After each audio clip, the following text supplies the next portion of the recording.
Global Grid, the Wagner boss Yevgeni Prigozhin declared a traitor by Russian President Vladimir Putin for marching those troops towards Moscow over the weekend. The Kremlin saying he's, though, been essentially granted an amnesty and allowed to go into exile into Belarus, but he is still apparently under investigation. That was before Putin's chef, as Yevgeny is known, released that 11-minute audio message himself that claimed his botched rebellion was not aimed at overthrowing the leadership. Global Grid, we're going to talk about it with Leela Jacinto from our International Affairs Desk. Leela, there's so much going on, but what is going on? It's very difficult to know, isn't it? Well, what's going on, Stuart, is history in the making.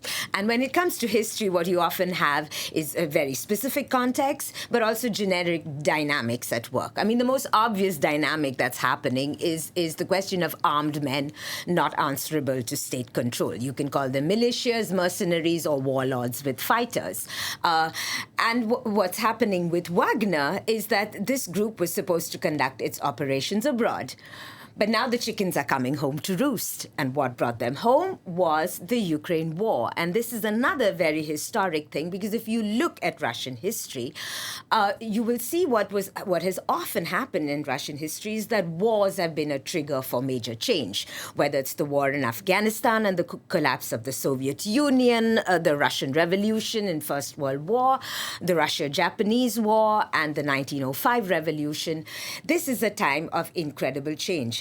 Very important here is that in this context, Yevgeni Prigozhin is driving the narrative. So if we take a listen to what he said in his latest message, this was in an 11-minute audio clip that he released on Monday.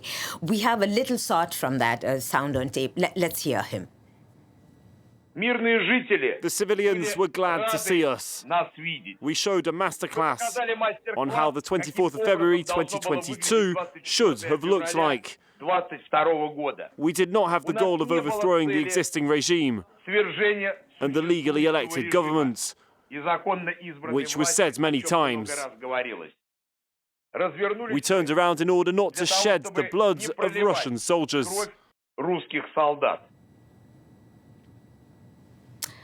What Prigozhin is saying here is two things, the underlying text. One was how easy it was for him to have advanced on Moscow should he have wanted to.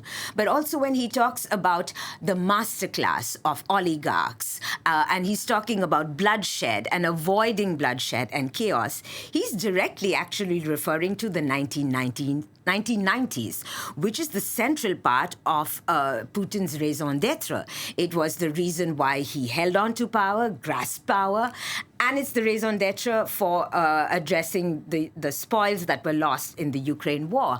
So the irony here is Prigozhin himself is an oligarch, and what's at stake right now in this specific context is the future of his creation, his baby, the Wagner Group. So what happens now to the group then? Well, the clearest indication, official indication we have so far of what the Kremlin would like for the Wagner Group was given by Russian Foreign Minister Sergei Lavrov on Monday, when he said that Wagner operations in Africa will continue, that they're doing a good job. And he also said these events will not affect the relationship between Moscow and its African allies. Wagner has been laying the golden eggs. It's the goose that's laying the golden eggs. And if we look at Wagner's operations in Africa, we have a graphic for their operations in Africa. This is according to the Center for Strategic and International Studies. So if we look at, where Wagner operates, according to the center, it's in more than a dozen countries. Wagner does different things in different countries, but very broadly, their operations can be divided into providing security and training security, mining, and particularly in gold and diamonds, which pays for their security services. But also a very important aspect of their work is information and influence. And this is very important in what Kremlin wants in dividing the global South, in keeping the global South on side. So that is really at stake in what Wagner's operations in. The question now is who's going to control Wagner. The Kremlin would want someone else besides Prigozhin, but he's extremely popular. So this is very, very delicate for what the Kremlin does next. And what about the international community? Where does that stand on this crisis? Well, the international community has no love for Putin, but it has less love for chaos.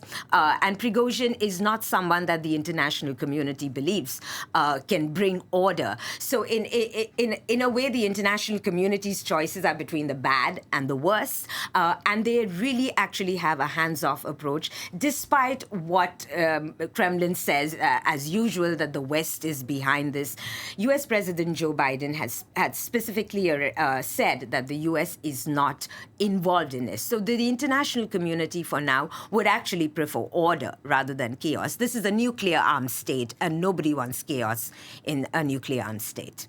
Leela, thanks very much. Leela Jacinto from